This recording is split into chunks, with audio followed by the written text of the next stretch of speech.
Sean ustedes bienvenidas, bienvenidos y bienvenides a un día más de este coloquio de filosofía del cuerpo, el alimento entre el instinto, el arte y la barbarie. Recordemos que este coloquio es una iniciativa de la Cátedra Extraordinaria Gloria Contreras en Danza y sus vínculos interdisciplinarios de la Universidad Nacional Autónoma de México. Y bueno, pues en esta ocasión vamos a tener un banquete riquísimo con nuestros queridos maestros investigadores, Pilar Urreta y Luis Alberto Vargas. Muchísimas gracias por estar aquí presentes y haber aceptado esta invitación para compartir sus reflexiones sobre la ritualidad, la sacralidad y el alimento. Sean ustedes bienvenidos. Gracias. Y pues bueno, yo voy a acompañar esta charla con unas ricas alegrías directamente de Xochimilco, una mandarina que voy a estar disfrutando con ustedes. Desde, como nos decía también ayer nuestra querida doctora Vanessa Larios, desde la atención del comer.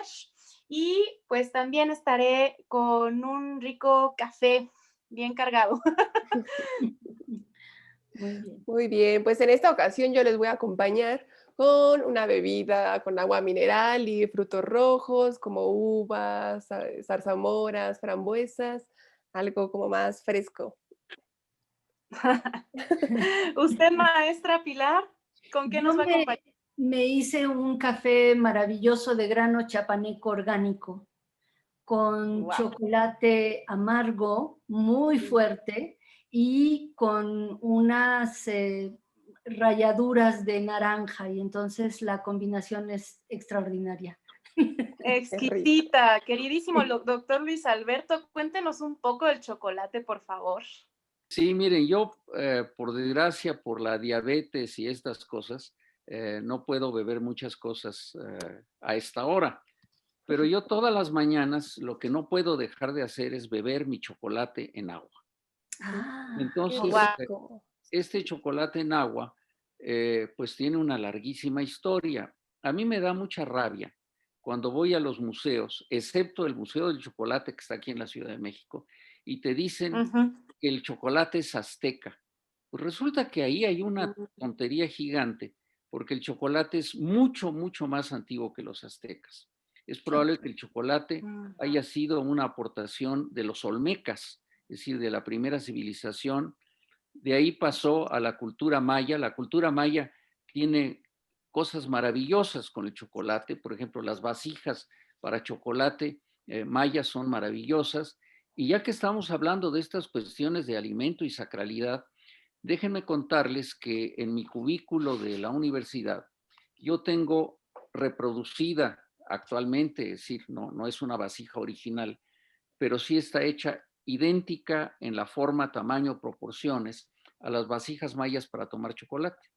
Y lo que llama mucho la atención es que tiene, digamos, la parte donde se junta el chocolate, pero luego tiene lo que parecería un vertedero, es decir, una salida para el chocolate, pero vertical. Entonces nos pusimos, bueno, no solo yo, sino varios investigadores han tratado de entender esto. Y la hipótesis que tenemos es la siguiente. La cantidad de chocolate que se puede guardar ahí es muy grande como para que una sola persona se la beba. Entonces lo que pensamos es que estas vasijas eran vasijas para uso común. Pero entonces aquí viene la parte preciosa. ¿Por qué ese tubo vertical que dificultaría el vaciar el chocolate en otra vasija o en algún recipiente? Pues por la sencilla razón de que pensamos que lo que se buscaba era producir espuma del chocolate. La espuma en el chocolate es fundamental. Y entonces esa parte vertical se usaba para soplar, pero soplaban todos. Hoy nos parecería antihigiénico, sobre todo con el COVID. Y más con el COVID, claro. Pero ahí la idea maya era que a través del aliento, y esto tiene que ver con la danza, a través del aliento tú lanzabas parte de tu espíritu. Entonces, al momento que todos tomaban de la misma vasija, estabas compartiendo el espíritu de los que estaban cerca de ti, era una especie de comunión. Entonces, es sumamente interesante y valioso. La otra cosa que les quiero mencionar y que estamos esperando que pase esta pandemia para volver a hacer, es que justamente el Museo del Chocolate, que está en la zona rosa, ya hicimos una vez una degustación de chocolates, pero al estilo prehispánico. Es decir, conseguimos de un proveedor, en este caso no fue de Chiapas, fue de Tabasco, chocolate tal cual, vaya sin agregarle azúcar, nada, el chocolate en su estado puro, digamos. Y preparó Cristina Palacio, que es una distinguida amiga y una gran chef, preparó distintos tipos de chocolate, pero al estilo prehispánico. Es decir, ella consiguió, por ejemplo, las flores que se usaban, la vainilla, los chiles, porque el chocolate se bebía a veces con chiles, y entonces, claro, en tacitas minúsculas, a todos los asistentes les dimos a probar estos chocolates. Por ejemplo, hay un producto, y a Pilar se lo recomiendo, que hoy a nadie se le ocurre ponerle al chocolate, que es una maravilla, que es la pimienta de Tabasco, es decir, la pimienta que es originaria de Tabasco y que hoy nadie conoce como pimienta de Tabasco porque llegaron las empresas de alimentos y le pusieron el nombre en inglés porque esta pimienta tiene un sabor que se parece a varias especias y es lo que encontramos en los supers como Old Spice, háganme favor, ¿no? Es decir, nuestra pimienta de Tabasco se transformó en Old Spice y entonces esto agregárselo al chocolate le da un sabor maravilloso. Entonces, bueno, espero que esto lo podamos hacer. Lo voy a probar. Qué delicia. Voy a buscar la otra cosa que es muy interesante, yo estoy dando clase ahorita de historia de la alimentación en México, entonces estoy revisando muchos documentos y me encontré que en el siglo XVIII tenían una costumbre que hoy también hemos perdido. Preparaban su chocolate caliente, desde luego, para que se disuelva. Lo batían hasta producir una gran cantidad de espuma. Ya que habían preparado la espuma la separaban y la guardaban en un recipiente, esperaban que se enfriara la espuma, volvían a calentar el chocolate y le ponían la espuma fría. ¿Por qué? No lo sé. Pero la costumbre es muy interesante porque es algo que hemos perdido totalmente. Y entonces también les recomiendo no endulzar su chocolate con azúcar, que es algo llegado después de la conquista, sino ponerle, por ejemplo, ahorita se consigue fácilmente la miel de maguey, la miel de agave, y le da otro sabor. Bueno, pues eso es lo que quería yo agregar sobre chocolate. Uy, no, pues terminando esta charla, qué delicia. Hacernos un chocolate así. Sí. No, les avisaré cuando vamos a hacer el Museo del Chocolate. Sí, por favor. Sí. Bueno, pues muchas gracias, querido Luis Alberto, por brindarnos este gran conocimiento del chocolate. Vamos a darle la palabra a nuestra queridísima maestra Pilar Urreta, que pues bueno, les cuento que ella es coreógrafa, es performer, es docente e investigadora. Tiene estudios de danza, teatro, cine, música y pintura, pues justo de su ciudad natal, la Ciudad de México. Es analista de movimiento Laban, de la generación de 1979, por el Instituto Laban-Bartenieff de Estudios de Movimiento de Nueva York, decana de análisis Laban en México, es licenciada en Ciencias de la Educación con estudios de filosofía y de maestría en Historia del Arte por nuestra querida UNAM. Su catálogo incluye más de 100 obras estrenadas profesionalmente.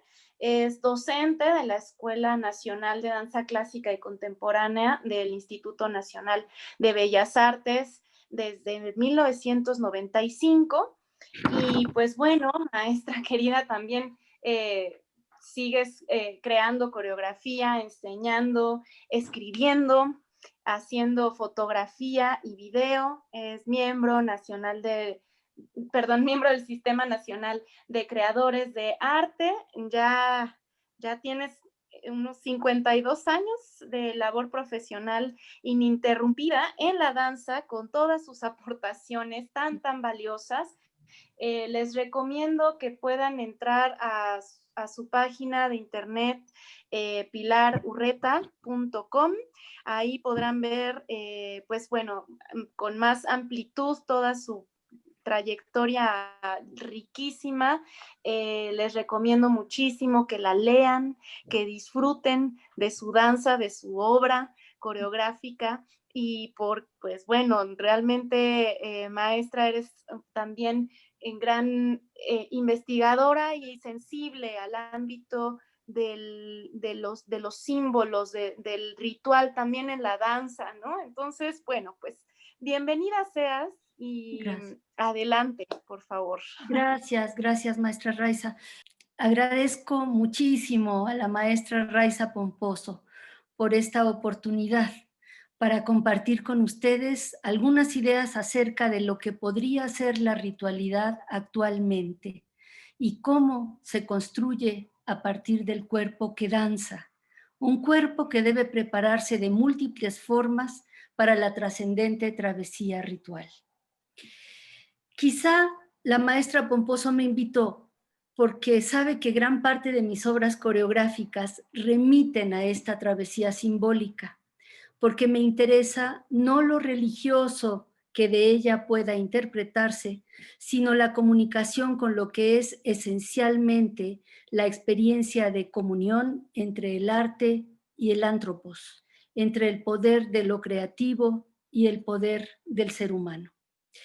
Para mí, el arte es una experiencia trascendente, pero no de orden religioso, soy atea, sino netamente espiritual. Son dos categorías claramente diferenciadas, entre otras cosas, porque la perspectiva ritual responsabiliza al viajero, al chamán, al hombre y a la mujer de conocimiento. La religión, del otro lado del espectro, en algunas ocasiones infantiliza al individuo y lo expone a su propia incapacidad para asumirse responsablemente. Me detengo un momento. Quiero compartirles que no hago obra coreográfica para exaltar cualidades personales. Soy tímida. Me incomodan los eventos públicos, los estrenos, las funciones, pero me siento en la necesidad, por alguna razón, de producir obra con la esperanza de lograr tocar la sensibilidad del espectador. De la misma manera, me gustaría acercarme a ustedes. Y por eso he intercalado dentro de esta ponencia algunos versos que son parte de un poema que escribí al respecto. También hay algunos pasajes de un ensayo que hace algunos años escribí sobre la ritualidad. El ritual no es su aspecto exterior, no es prender velitas, caminar solemnemente, representar el frenesí de los seres incorpóreos. El ritual se dedica a traer a la luz, a producir un saber que permanecía oscurecido y que hace al viajero un ser más valiente frente a la vida. En el contexto que propongo, ritualizar representa la posibilidad de comunicarnos con algo que no está a nuestro alcance en la vida cotidiana. Se trata de traspasar la experiencia contingente para provocar una travesía que logre conectarnos íntimamente con la nítida vivencia del misterio de la vida. De ahí que el alimento sea parte determinante para preparar al cuerpo, alimento que se transforma en sustentación para el vuelo. No está de más señalar que este es un tema espinoso, especialmente a la luz de tantos y tantos enfoques que están construidos a partir de ciertas ideas light, de experiencias pseudo-espirituales, donde se mezclan indiferentemente elementos y estructuras tomadas de todas partes y de ninguna. Puede ir tan lejos este melange como la popular práctica de los llamados decretos.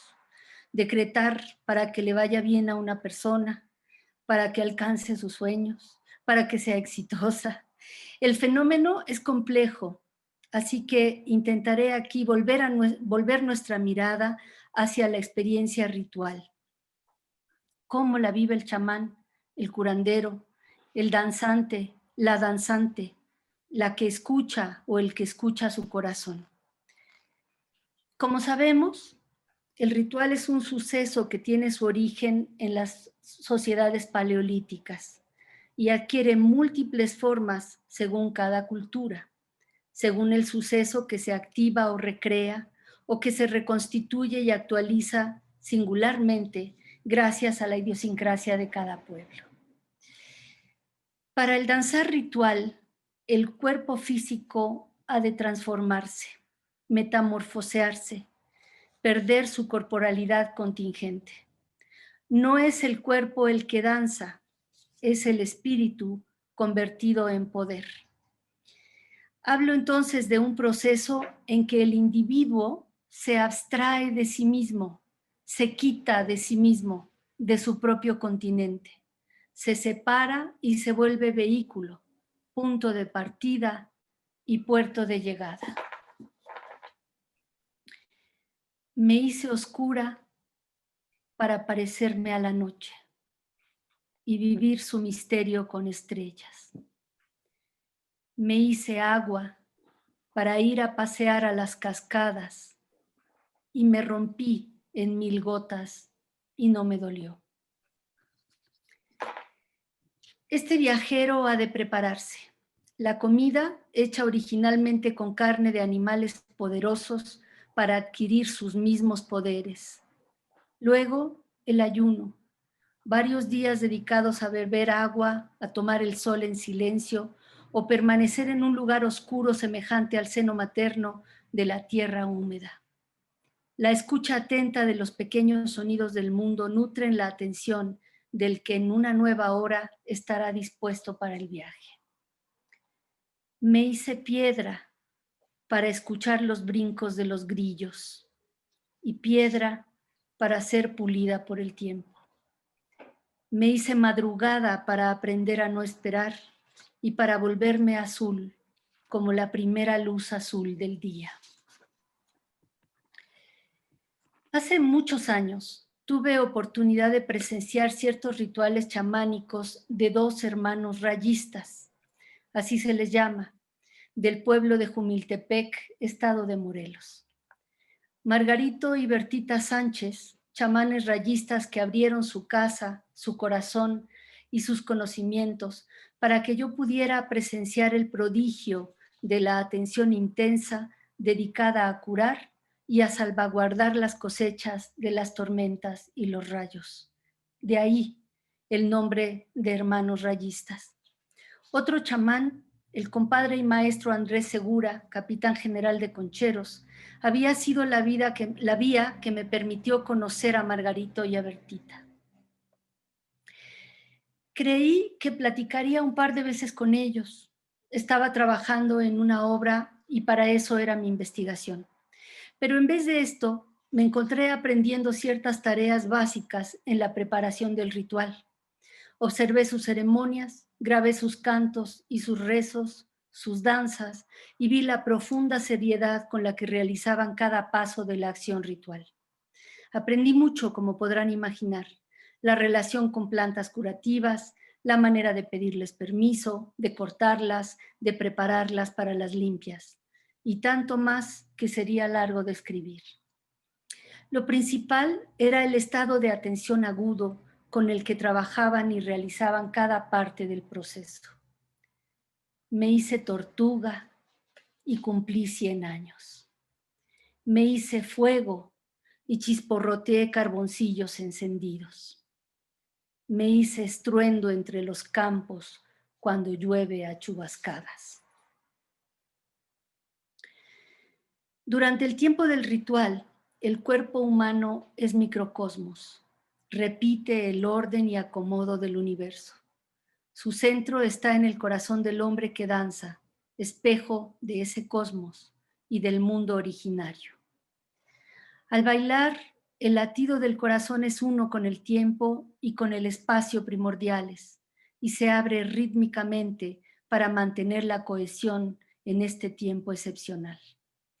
Es menester que el candidato se separe de sí y se haga uno con el todo, Para lograrlo, su ombligo se conecta al ombligo de la tierra mediante un cordón largo que lo libera para el viaje y lo mantiene atado para su regreso. Al respecto, Mircea Eliade nos dice: puesto que la creación del hombre es una réplica de la cosmogonía, el primer hombre fue formado en el ombligo de la tierra, tradición mesopotámica, en el centro del mundo, tradición irania, en el ombligo de la tierra o en Jerusalén, tradiciones judeocristianas. Y no podía ser de otro modo, puesto que el centro es precisamente el lugar en el que se efectúa una ruptura de nivel donde el espacio se hace sagrado, real por excelencia. Cierro comillas. Para estar preparado y apto para esta forma de danzar, el camino hacia la corporalidad ritual tiene que estar nutrida de fuentes sinceras, y no solo corporalmente, sino desde el centro energético del danzante. El alimento es una forma de la verdad vuelta a cuerpo, y como he dicho, generalmente previo al proceso está presente el ayuno. El cuerpo precariza sus reservas energéticas físicas, pero a cambio encontrará en su fisicalidad un poder cuya fuente es el espíritu mismo de la danza. El danzante es llevado, bailado, podemos decir, entregándose al proceso de ser y morir ritualmente. Cuando concluye la travesía, exhausto, será alimentado con gran cuidado para reconstituir el edificio que sostiene las dos realidades, la contingente y la trascendental. Y al final del proceso lo fortalecerán con hierbas calmantes, aguardiente y un largo sueño en el que culminará y concluirá su viaje. Ya dijimos que la idea de la ritualidad tiene su origen en las sociedades paleolíticas. Respecto a los posibles orígenes míticos, me gustaría proponer la idea de que comer el fruto prohibido del árbol de la vida y el conocimiento en la historia de Adán y Eva es acción ritual por excelencia. Un coming of age de la primera mujer que se atreve a cuestionar, a indagar, a explorar, a tener el valor de encontrarse consigo misma. Poner en duda es pecar. Y esta mujer, la primera pecadora, es simbolización de la inevitable necesidad de saber. Y el fruto mordido, la vía natural hacia un nuevo conocimiento, emancipado de la creencia y liberado de la fe ciega. Reconocemos en el fruto prohibido el poder, el verdadero saberse a sí mismo, posible solamente a partir de esta travesía psíquica, peligrosa y brutal, para encontrarse con la esencia del corazón de lo divino. Doy un salto. Este es el cuerpo de Cristo, dice el cura, durante el rito de la Eucaristía. Esta es la sangre de Cristo, dice solemnemente, y eleva la copa y la hostia transformadas en potencia nutricia.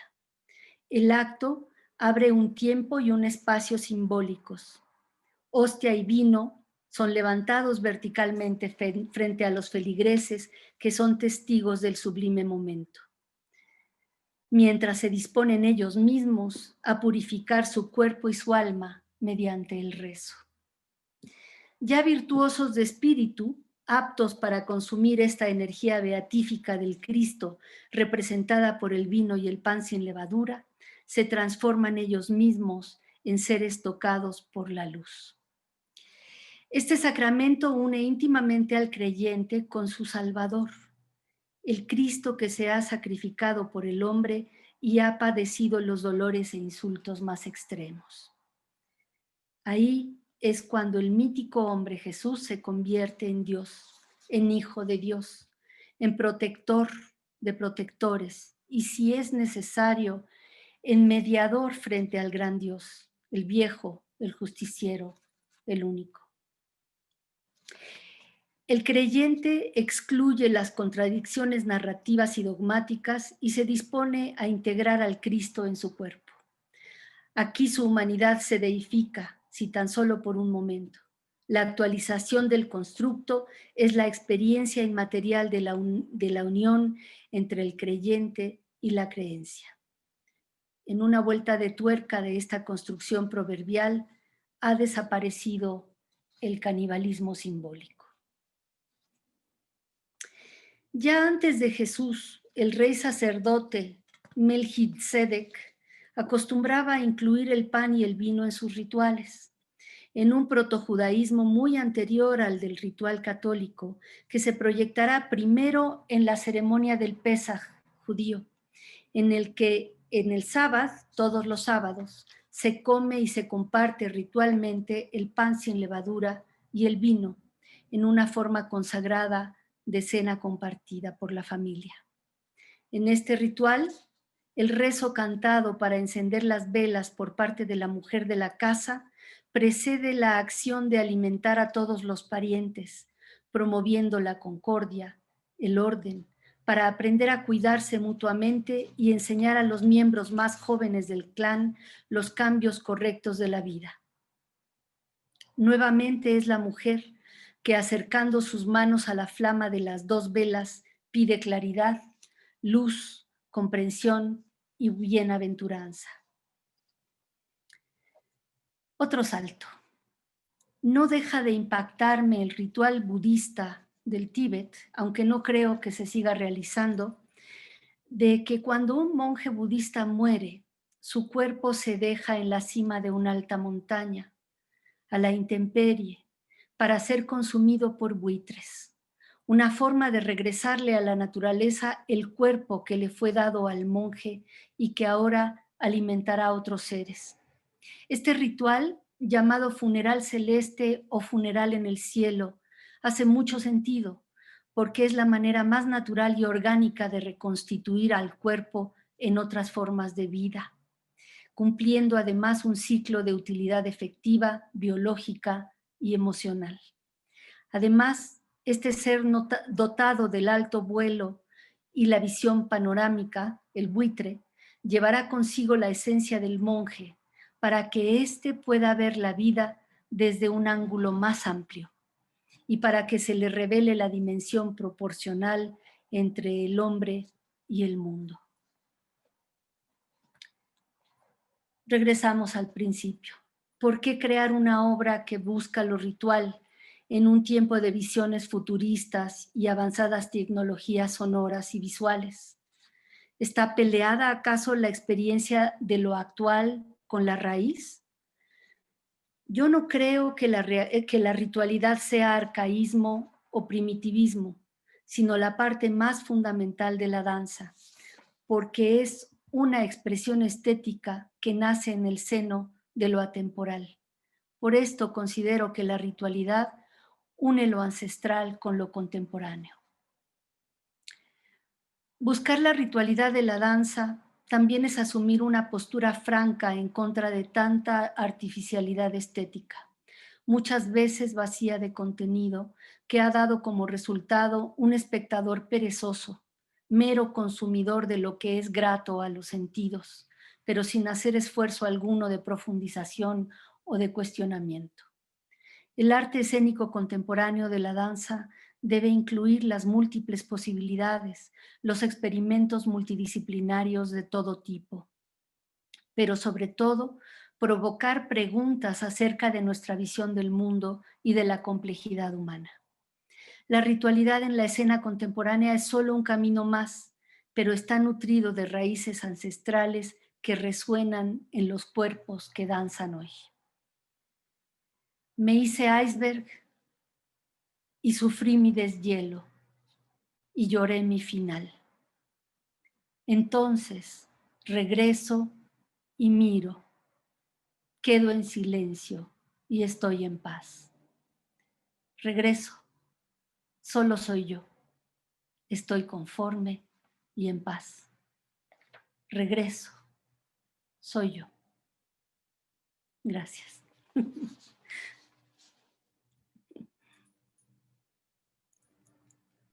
Pues Pilar, una preciosa exposición Gracias. que nos une.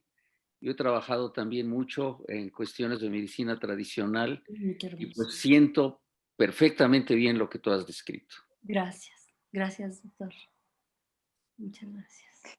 Sí, fue verdaderamente eh, inspiradora tu intervención, maestra, y fue hermosísima. Realmente, si poner en duda es pecar, pues pequemos entonces todo lo que haga Exacto. falta, ¿no? Exacto. Fue un verdadero deleite escucharte, Gracias. en verdad, muchas gracias. Gracias, maestra. Adri, adelante.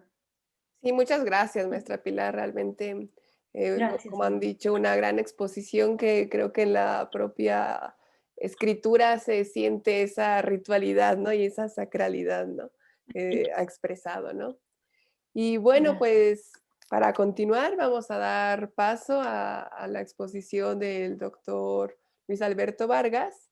Así que primero voy a presentarlo. Bueno, el doctor Luis Alberto Vargas es médico cirujano por la UNAM, antropólogo físico por la Escuela Nacional de Antropología e Historia y doctor en biología especializado en antropología por la Universidad de París. Es investigador en el Instituto de Investigaciones Antropológicas de la Universidad Nacional Autónoma de México. Asimismo, es miembro del Sistema Nacional de Investigadores, de la Academia Mexicana de Ciencias, la Academia Nacional de Medicina y durante 5 años presidente de la Unión Internacional de Ciencias Antropológicas y Etnológicas. Es investigador visitante también en Michigan State University y profesor en la State University of New York en Albany. Responsable de la Unidad de Educación Médica Continua de la Facultad de Medicina de la UNAM, y pues ahora participa en el proyecto internacional Envejecimiento Activo en Argentina, España y México. Ha colaborado con la Facultad de Estudios Superiores Zaragoza de la UNAM en investigaciones sobre el papel de los antioxidantes en algunos problemas de salud y en desarrollar enfoques sobre la gerontología comunitaria. Muy, muy queridísimo en nuestra universidad y bienvenido, doctor. Muchas gracias. Adelante. Muchas gracias. Pues como ustedes ven, tengo múltiples intereses e inquietudes que se expresan a través de mi larga duración en esta universidad. Pues Pilar me ha inspirado mucho y me ha hecho ver que debo cambiar el enfoque que había yo planeado originalmente. Entonces, lo que yo quiero comenzar es con una cosa muy sencilla que ella mencionó y que lo podemos aplicar perfectamente bien a la alimentación.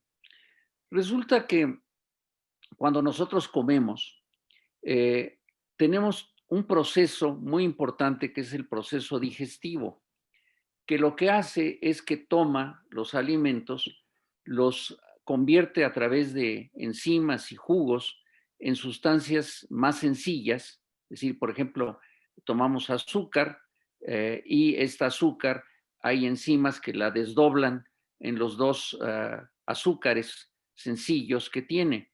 Y entonces nosotros no absorbemos la sacarosa como tal, sino absorbemos sus componentes. En la leche, por ejemplo, ahora casi todo el mundo lo sabe, que la leche tiene un azúcar que se llama lactosa y ahora nos venden leche deslactosada. Lo que hacen para eso es simplemente ponerle una enzima que rompe la molécula de lactosa en dos y entonces esta lactosa ya no pasa al intestino, donde algunas personas no tienen esa enzima para desdoblarla.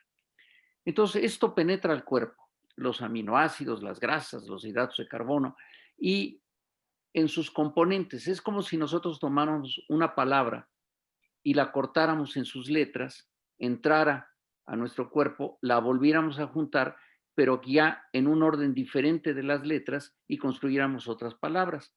O en términos más sencillos, lo que hacen mis nietos, que compran un Lego, lo arman con la figura que tienen en la cajita, después lo deshacen y arman lo que se les da la gana.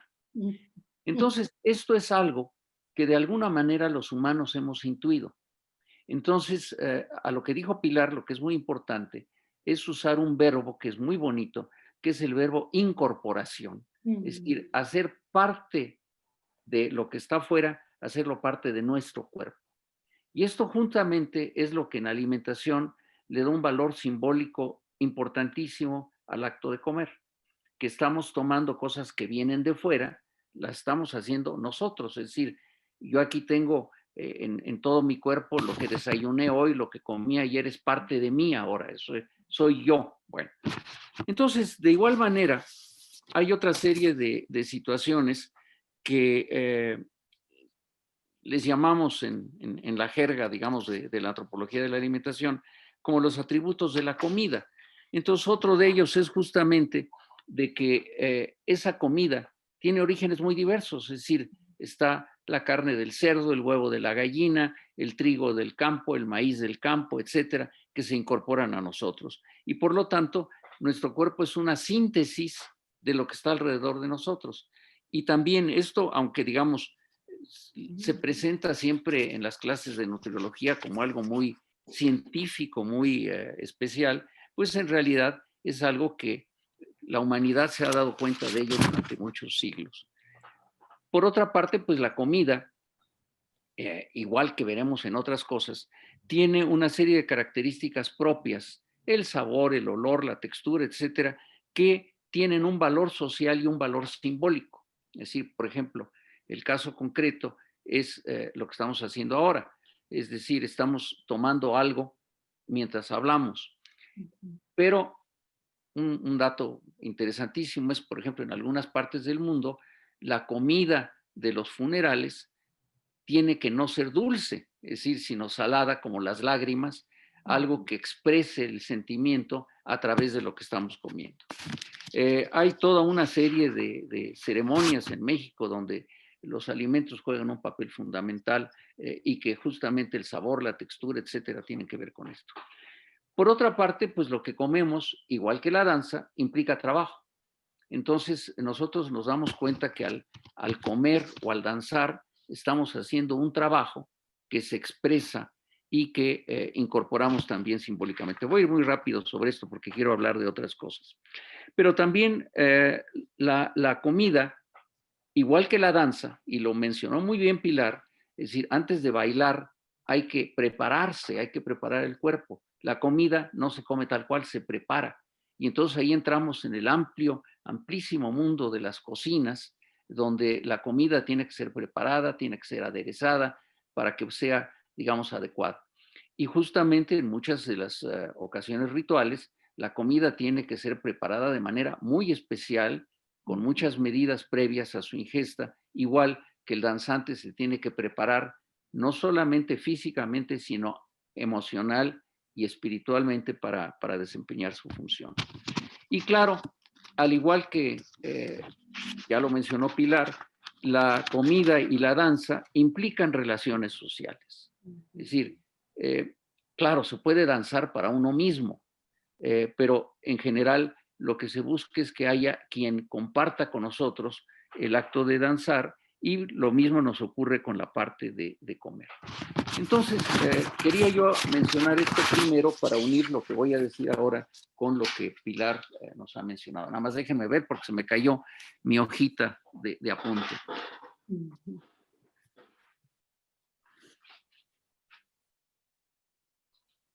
Entonces, ahora voy a entrar ya en un aspecto mucho más biológico y diría yo que hasta pedestre, pero que nos damos cuenta todos nosotros, directa o indirectamente, que así es. Bueno, yo estoy viendo ahorita en la pantalla a 4 personas, con sus facciones, su cuerpo, etcétera. Pero en realidad, ¿qué es eso?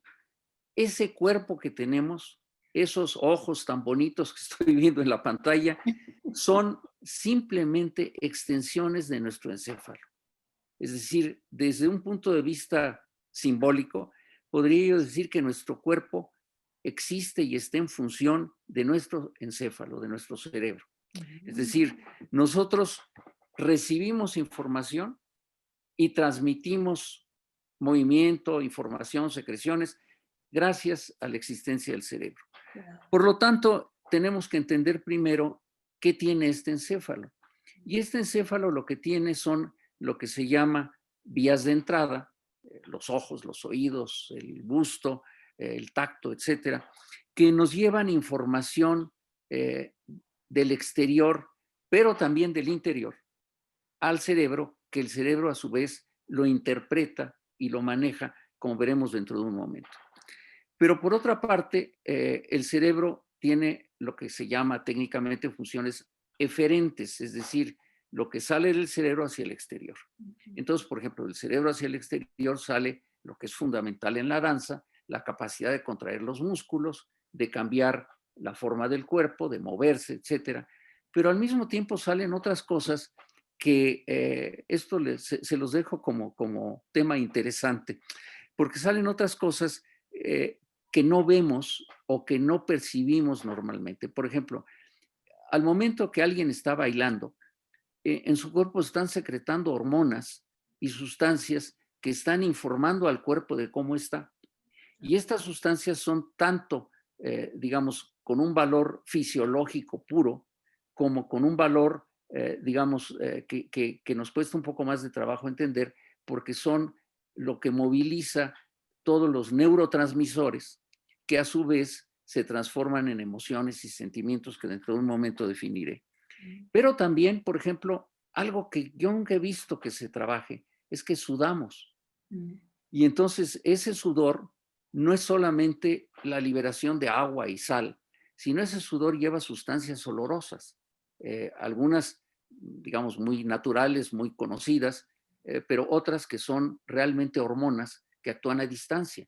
Es decir, por ejemplo, hoy sabemos muy bien que las ferormonas son capaces de fomentar, digamos, por decirlo de alguna manera, el atractivo sexual. Y bueno, en nuestra sociedad cometemos yo diría, la barbaridad de neutralizar nuestro propio olor con perfumes, con desodorantes, etcétera, cuando una parte de nuestra personalidad de cada uno de nosotros es su olor. Es decir, entonces lo neutralizamos. Entonces, en la danza, esto seguramente se está liberando y los danzantes están comunicando entre sí, sin darse cuenta, a través de su olor. Entonces, esto es, digamos, muy interesante de pensar en ello, que no es solamente, digamos, lo que se ve, sino que también hay percepción a través del gusto, a través del olor, a través del olfato. Y de una vez voy a mencionar algo y lo ligo con el chocolate del que hablé antes. Algo que se maneja muy poco, incluso entre los médicos, incluso entre los biólogos, es que tenemos un órgano maravilloso que es la nariz. Y la nariz tiene arriba de la nariz, aquí arriba digamos, en la base del cerebro, están la salida o entrada de lo que llamamos los nervios craneales. Bueno, el par craneal muy conocido es el olfativo. Este par craneal olfativo percibe los olores. Ahorita vuelvo con él. Pero tenemos otro que es un par que no tiene número porque no se conocía. Es decir, que está al lado de la nariz y que este es lo que se llama el órgano vómero-nasal, porque no está arriba, sino está en el tabique. Y este órgano, lo que es interesante, es el que nos permite percibir estas ferormonas. Entonces, no estamos, de hecho, ni los anatomistas muchas veces están conscientes de su existencia, pero para nosotros inconscientemente tiene un gran valor. La otra cosa es que me quiero referir a la forma de oler. Ahorita, por ejemplo, si yo tomara el chocolate de Pilar y lo oliera, lo que estoy haciendo es que las moléculas que está despidiendo el chocolate entren por la parte anterior de mi nariz, afecten al nervio olfativo que está arriba. Pero cuando yo quiero saborear el chocolate, lo que hago es que lo dejo en la boca, lo caliento, como se hace con el vino, y entonces tenemos lo que se llama la olfacción retronasal, es decir, lo que despide el chocolate entra por la garganta, sube a la nariz, y entonces ahí pasa una cosa maravillosa, y es que el olfato retronasal tiene otras vías de comunicación dentro del cerebro diferentes al del antenasal. Entonces, esta olfacción retronasal es la que nos provoca muchas más emociones que la otra. Entonces, por eso, en el alimento es importantísimo, y es algo que nuestra sociedad pierde, degustarlo. Es decir, no comérselo atragantándose, sino degustarlo. Esto es algo, por ejemplo, que yo le recomiendo mucho a los nutriólogos. Enseña a tus pacientes a disfrutar la comida y van a comer menos porque la van a estar disfrutando, ¿no? Es decir, si tú tomas, eh, digamos, el mismo chocolate y te lo atragantas, pues ya no le perdiste el sabor, se lo tienes que tomar poquito a poquito, de tenerlo en tu boca, percibir el olor, el sabor, y aunque no te des cuenta, esto está afectando toda tu situación emocional. Bueno, entonces sigo adelante y decía yo que una de las cuestiones muy importantes que ocurre en nuestro encéfalo es que el encéfalo despierta emociones y despierta sentimientos. Entonces, las emociones son aquellos cambios, digamos, de producción de neurotransmisores que producen en el cuerpo una serie de cambios importantes que no nos, digamos, que están bajo el control del sistema nervioso, pero que responden a vivencias, pero esto es muy importante, también a pensamientos, también a lo imaginado en nuestro cuerpo. Entonces, por ejemplo, de las emociones primarias muy conocidas son, por ejemplo, el miedo.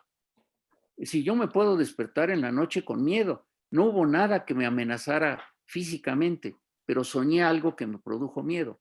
O puedo estar en el campo y de momento encontrar un toro que se viene contra mí y tengo miedo. Y esto produce en mi cuerpo, en todo mi cuerpo, emociones. Y estas emociones, en parte, son algo de lo que Pilar decía, que estamos tratando de despertar en las personas que están viviendo con nosotros el fenómeno de la danza.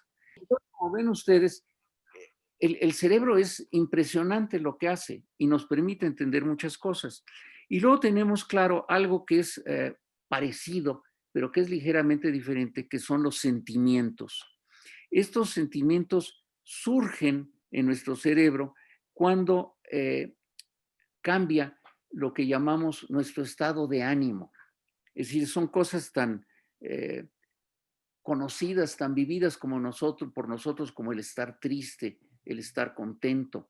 Es decir, es una situación que se manifiesta en todo el cuerpo y que es despertada también por la imaginación o también por lo que se está viviendo. Entonces, son ligeramente diferentes emociones y sentimientos.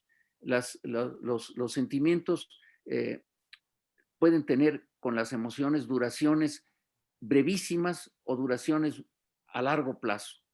Y, por ejemplo, el enamoramiento. El enamoramiento es una cosa que tiene dos etapas. Una muy corta, así ay, me enamoré súbitamente de fulanita, o en mi caso, por ejemplo, de seguir enamorado a 52 años de matrimonio, ¿no? Es decir, ya es una situación a larga duración. Bueno, entonces ahora quiero tocar otro aspecto antropológico que tiene que ver con lo anterior. Nosotros vivimos en dos mundos paralelos y para esto Pilar me imagino que conoce a mi amigo Alfredo López Austin a través de sus...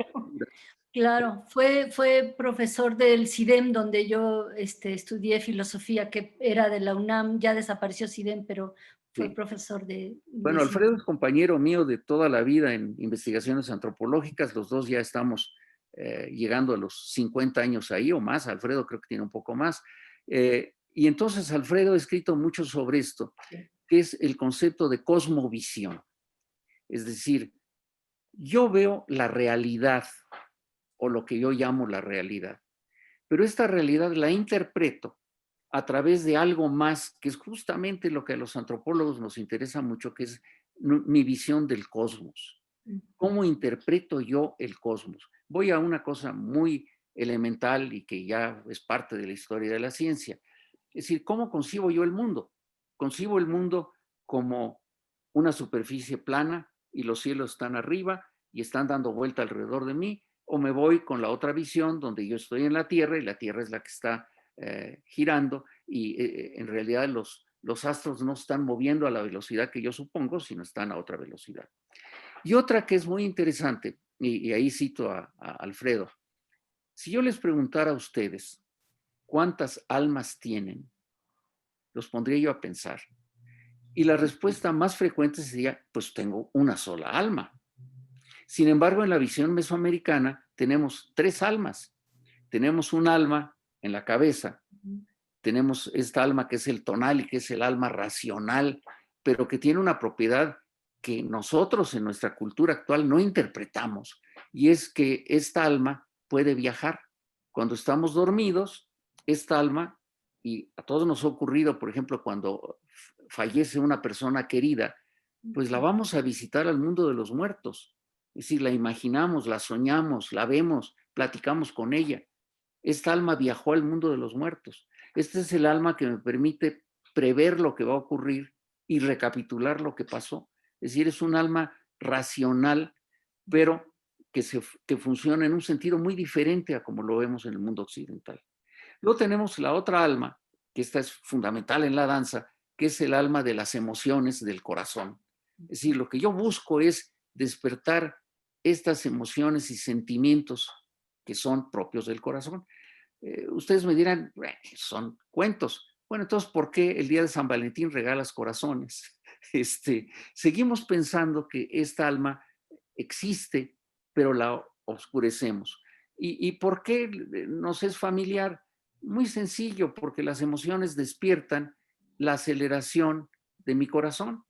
Es decir, si yo veo algo que me emociona, mi corazón va a latir más rápido y lo percibo. Y la tercera alma es la que es más difícil de entender, pero que en México seguimos hablando de ella sin darnos cuenta. Es el alma que está en el hígado y que Alfredo ha recuperado el nombre náhuatl, que es el ijillotl.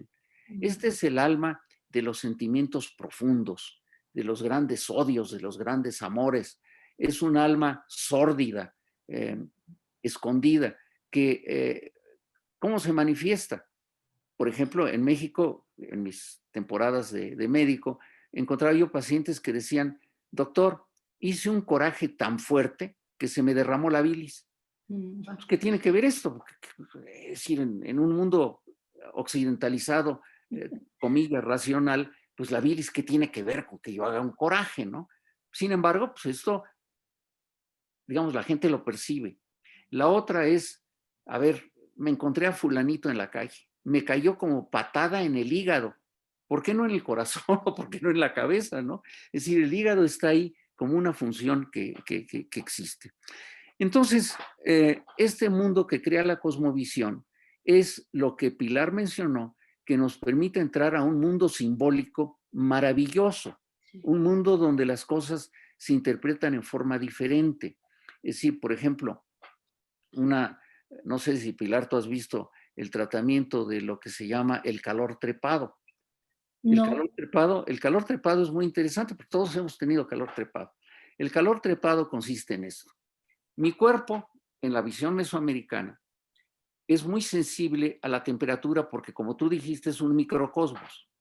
Entonces tú tienes en el centro de tu cuerpo, en el vientre, tienes el horno de los alimentos, la olla de los alimentos. Esta parte es una parte que está siempre caliente.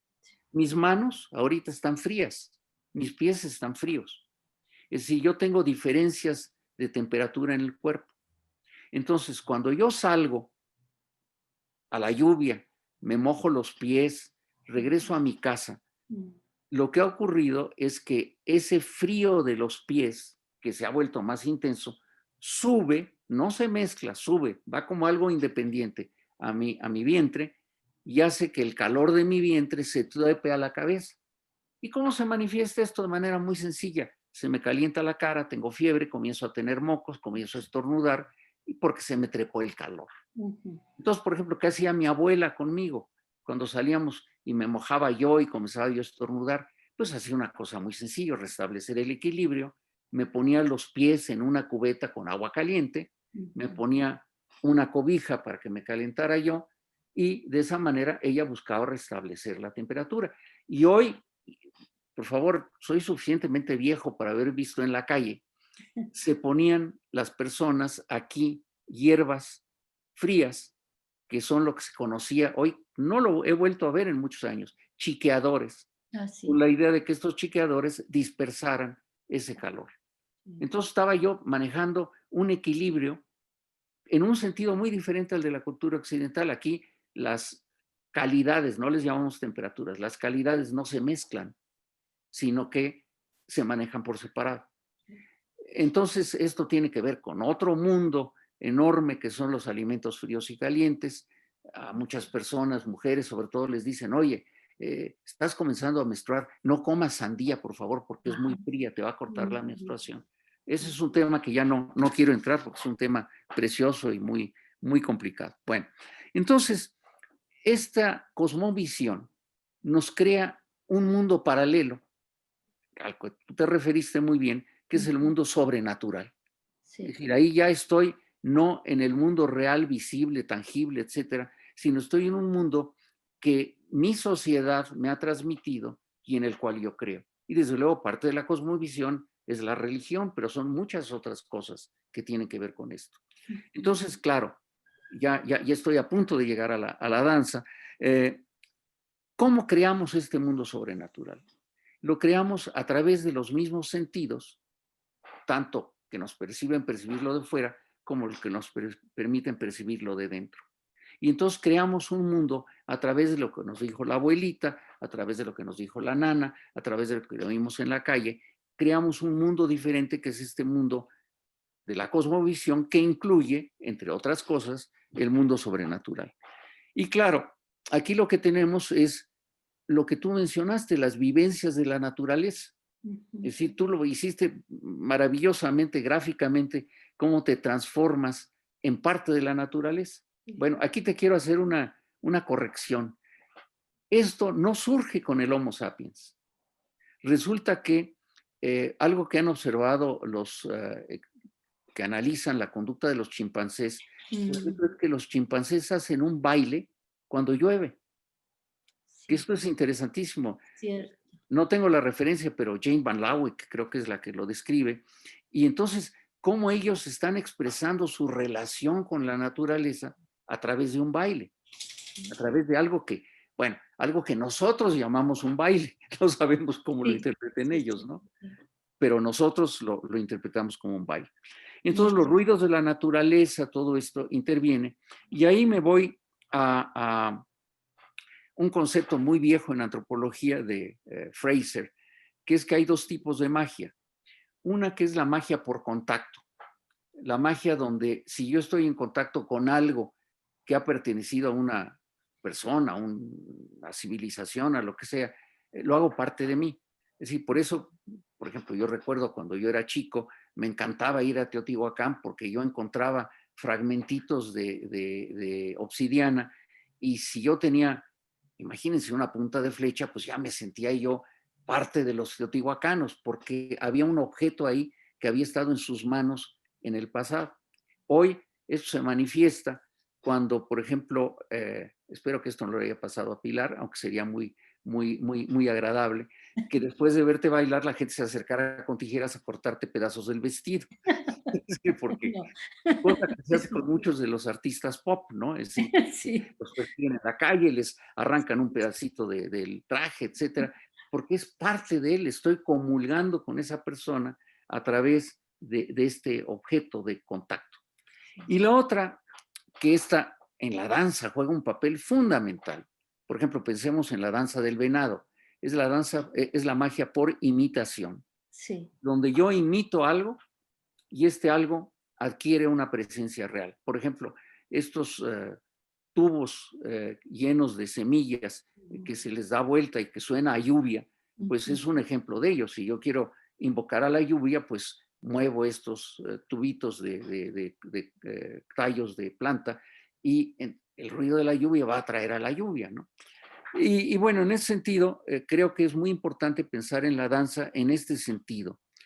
Pero ahora quiero tocar, a punto de terminar ya, otro aspecto que a mí me parece fundamental entender de la danza.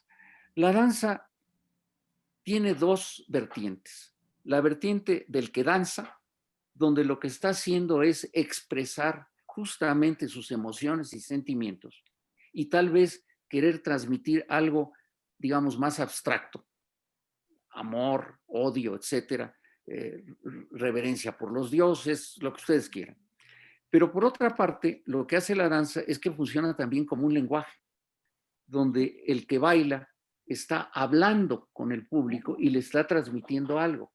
Algo que puede ser estético simplemente o que puede ser algo mucho más profundo, como en las danzas, digamos que tú decidiste no tocar mucho las danzas con aspectos religiosos, donde lo que yo hago a través de la danza es incluso contar una historia. Por ejemplo, pienso en las danzas de moros y cristianos, por ejemplo, y tantas otras que hay aquí en México, las de la invasión francesa, y los suavos y todo esto, que te están contando una historia. Pero también hay otra cosa que es muy importante, que esto tiene también una situación de manifestación en el sentido de crear en quien lo presencia un goce estético. Es decir, en crear un sentimiento de gusto por algo bello que está ocurriendo.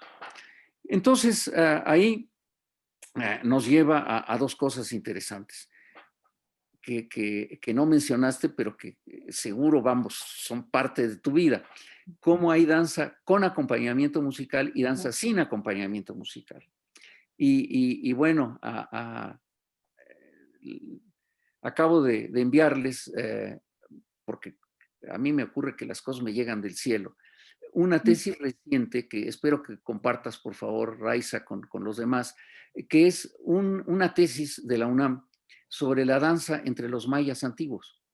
Ah, qué hermoso. Es un tema muy interesante, es una tesis de aquí de la UNAM, donde justamente explica con la iconografía que tenemos a través de las vasijas, de las pinturas, etcétera. Por ejemplo, las pinturas de Bonaparte, que son impresionantes con sus representaciones de danza. Esta autora hace una buena explicación. Pero hay otra cosa más que ya no usamos, que yo no sé si esto a Pilar le abra, espero que le abra el camino correcto, que es cómo reforzar la danza a través de otras cosas. Por ejemplo, de olores. Es decir, de poner, por ejemplo, en velas que tengan olor y que te ayuden a completar, digamos, la expresión de la danza a través del olor. Pero lo que ya no te recomiendo mucho es que además, y lo que claro se usa mucho en México todavía, es a través de enteógenos, es decir, a través de sustancias que te provoquen alucinaciones. Es decir, esto en muchas danzas indígenas se baila bajo el efecto de alucinógenos. Sí. No sé si mi conexión está bien, porque aquí me puso que mi conexión está inestable. Bueno, y entonces termino con dos cositas. Una que Pilar mencionó y que no sé si has practicado, porque sería apasionante que tú lo hubieras practicado, las danzas para curar. Es decir, como parte del armamentario del curandero está la danza. Sí, es decir, y a través de esa danza él facilita la curación. Sí. No tiene un efecto farmacológico, por favor, sino tiene un efecto de lo que Lévi-Strauss llamó en su momento el valor simbólico. Es decir, cómo a través de cambios en tu mente tú alteras tu cuerpo y puedes llegar a la sanación a través de la sugestión, por ejemplo, con una limpia, pero de manera más espectacular con una danza. Les voy a comentar, digamos, para mí, en mi experiencia, no lo pude ver, no lo pude vivir, pero sí me lo relató la curandera, una curación verdaderamente espectacular de una mujer a la cual ella llevó en la noche de luna nueva, es decir, no había luna en el cielo aparente, la llevó a un arroyo, la amarró de los pies, la colgó, claro, con ayuda, la colgó del árbol, de manera que su cabellera flotara sobre el agua del arroyo. Y entonces le hizo una limpia en el sentido de los pies hasta el agua. Entonces, claro, el simbolismo de esto es impresionante, es decir, todos mis males se los está llevando el agua hasta el mar y van a desaparecer. Entonces, este valor simbólico que describió Lévi-Strauss y que usamos mucho es valiosísimo. Bueno, y quiero terminar con una cosa que ha trabajado mi compañero de instituto, el doctor Andrés Medina, que es una de las danzas que no sé, Pilar, si tú la conoces, la danza del guajolote. No, no la conozco. Esta es una danza muy mexicana que se practica todavía aquí en la Ciudad de México y sus alrededores. Es una danza de boda. Es una danza para asegurar la abundancia. Y otra cosa que ahora voy a mencionar, y es que unos padrinos llevan guajolotes vivos y danzan alrededor de los novios, cargando los guajolotes vivos. Ahí el simbolismo es, por una parte, que tengan abundancia, que no les falte comida, que no les falten bienes, pero hay la otra parte mexicanísima, que es si al guajolote se le pone duro el moco. Ah, Eso sí. implica que el marido va a cumplir muy bien sus funciones. Entonces, Sí. es interesantísimo darse cuenta cómo en México erotismo, comida, paz interior, sanación, todo está reunido y todo se puede expresar a través de la danza. Bueno, yo hasta aquí llego y ahora quedo abierto para que comentemos y platiquemos. Padrísimo. Qué hermoso. Qué rico. Muchísimas gracias, querido doctor Luis Alberto, muchas gracias. ¿Qué te pareció, maestra Pilar? Ay, emocionante, me aprendo mucho, me emocionó muchas cosas que no sabía. Esta idea de las temperaturas, aunque, bueno, yo lo vi practicado por doña Berta, por don Margarito, pero nunca lo había estudiado desde el otro lado Claro. antropológico, ¿no? Y por Perdón, el ahí, otro lado, Glete, Cuerpo Humano, Ideología de Alfredo López Austin, y ese ya lo leí. ahí viene muy bien explicado. Sí, sí, lo que pasa es que lo leí hace muchos años, muchos, y a lo mejor no lo fijé, ¿no? Pero es que ahora me parece también que la explicación, la narración, doctor, es muy ilustrativa, es muy, o sea, la puedo ver Claro. y eso cambia mucho las cosas, ¿no? Exacto. Sí, fantástico. Y muchas preguntas y yo descubrí cuando empecé a hacer este texto que yo tuve que eliminar un montón de cosas. Yo me referí, originalmente incluí la danza del venado, la danza de la búsqueda del peyote, todo esto, toda la travesía que se tiene que hacer, la Por el preparación, el momento preciso del corazón del venado, etcétera, etcétera. Todo eso me metí allí, pero luego dije, no, hombre, es que esto no, va a llegar un momento en que no lo voy a poder delimitar, ¿no? Y eso me llevó también a pensar, por ejemplo, en esta cosa tan ancestral de potenciar las virtudes de un alimento que se convierten en esencia mágica, no en el sentido de hacer magia, sino en el sentido de transmutar, transfiguración. de transfigurar, ¿no? Y me acordé incluso de la leyenda de Gilgamesh, que en algún momento quise también meter ese momentito en el que su larga travesía, esta gran épica, termina cuando él, después de querer ser inmortal, Enkidu, que es su amigo, le dice, no, mira, no, esta plantita lo que te va a enseñar es a ver, no a ser inmortal, a ver, ¿no? Y es una florecita silvestre, modesta, pero que tiene este poder, ¿no? Entonces, lo que no queda claro en la leyenda es si se lo come o nada más la huele o qué, pero lo que es importante es la relación con la flor. Eso es lo que es importante, Claro. la relación trascendental con la flor, ¿no? Y así sucesivamente. Esto nos da para, por eso digo yo, llegó un momento, tuve que cortar un montón de cosas. Quería yo contarles el cuento de la sopa de piedra, que tiene, ¿no? Que tiene mucho que ver con esta idea de la comunidad y el alimento que se transforma en bienestar, que que proviene de la imaginación de este pequeño pueblo, ¿no? Que resuelve el problema de la hambruna. Y bueno, y escuchando al doctor, digo, qué bárbaro, tanto que trabajar en este Perdón, antes de que sigas adelante, Sí, déjame ya. hacer un comercial, ya que hablaste de Gilgamesh. Por favor, los que quieran leer Gilgamesh, compren la edición del Colegio de México. Sí. La edición del Colegio de México la tradujo mi compadre, Jorge Silva Castillo. Pero la gran cosa de Jorge es que Jorge era especialista en cuneiforme. O sea, él tradujo Gilgamesh, no del inglés o del francés, sino lo tradujo directamente de las del tablas. lenguaje cuneiforme. ¡Qué maravilla! ¡Qué maravilla! Justo también en su exposición, doctor, mencionó pues la experiencia también con la abuela, ¿no? Es algo que me resuena mucho porque, en efecto, el retomar también la sabiduría de los rituales, de los abuelos, de las abuelas, pues resultan también una gran enseñanza sobre el cuidado del cuerpo, su curación justamente, y como bien lo decía también nuestra querida maestra Pilar, pues como microcosmos y cosmovisión, siendo justo un lazo histórico, un trazo histórico que resulta importantísimo en cada elemento que se manifiesta en el fenómeno del ritual, ¿no? Entonces, eso me pareció muy, muy bello que lo recordara.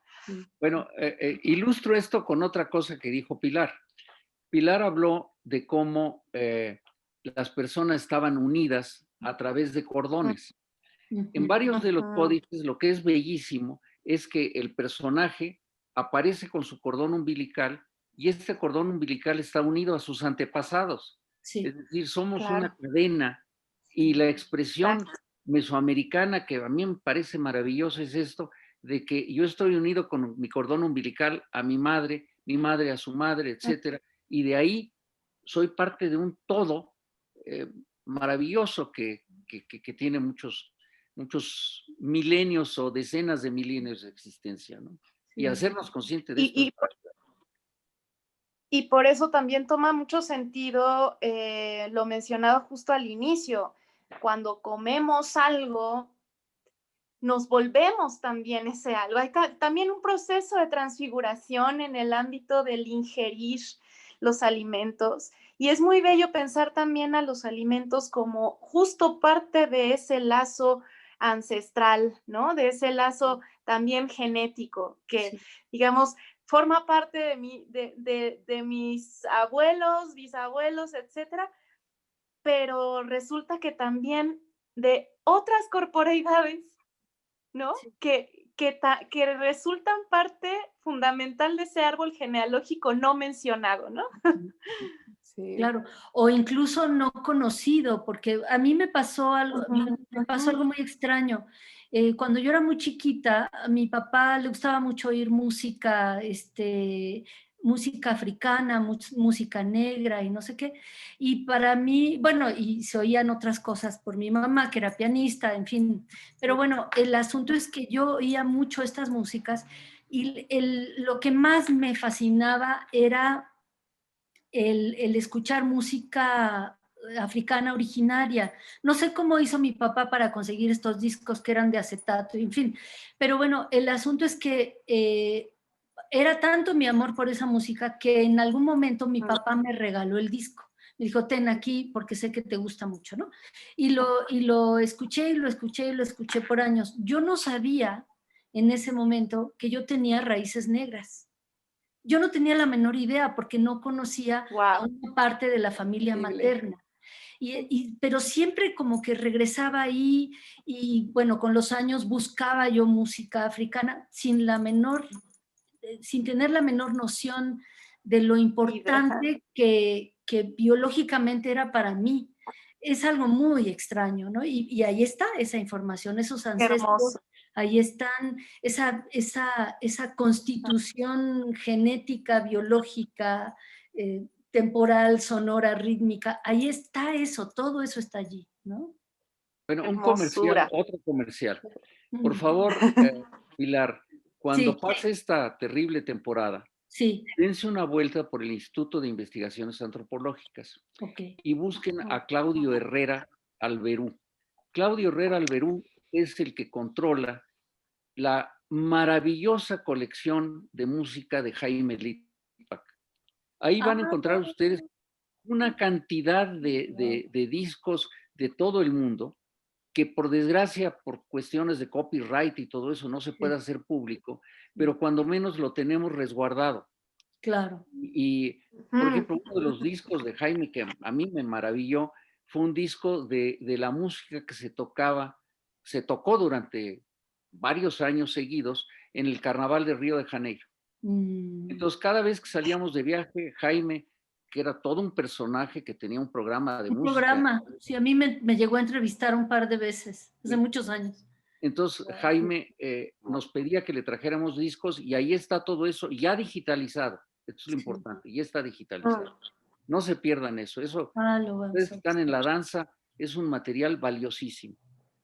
Fantástico. Pues muchas gracias por esta recomendación tan valiosa. Pues tenemos que cerrar, Adri. Pues justamente, bueno, muchas gracias por la exposición de ambos. Y bueno, como parte del coloquio realizamos una actividad que fue recopilar frases referentes o dichos o refranes con la comida, ¿no? Y justo pensando, ¿no? En la exposición que han hecho ambos, me surgía esta idea, ¿no? Cómo también, ¿no? A través del lenguaje, ¿no? O del propio cuerpo, también hay una carga de un valor social y simbólico, ¿no? Del alimento. Pienso, por ejemplo, una frase con la que hemos empezado es: las penas con pan son buenas.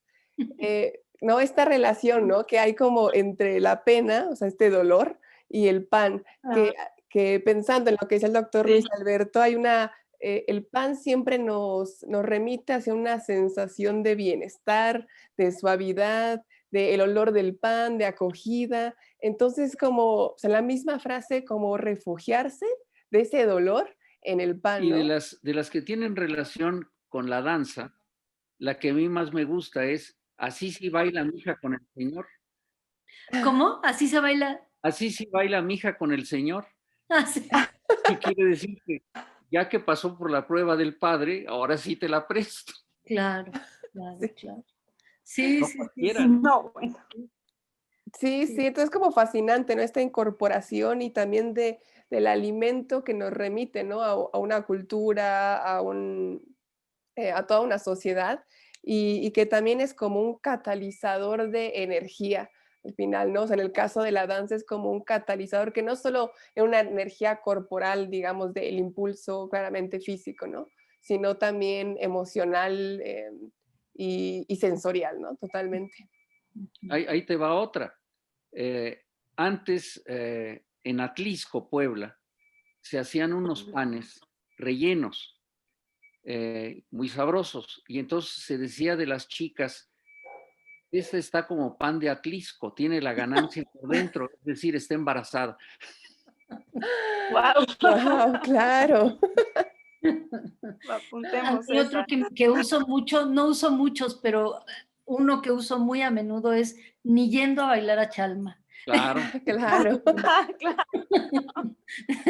Muy bien, pues. Bueno, pues ya que nos trajeron al baile, nos despedimos todos. Exactamente.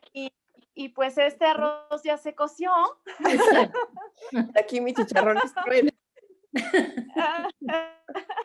Y pues muchas gracias, les agradecemos muchísimo esta manera de compartirse en sabiduría, en generosidad, siendo justamente su conocimiento, su experiencia, también un gran alimento para quienes les escuchamos. Así que muchísimas gracias. Invitamos al público que continúe con la cátedra Gloria Contreras, que pueda seguir nuestra programación en este rico coloquio.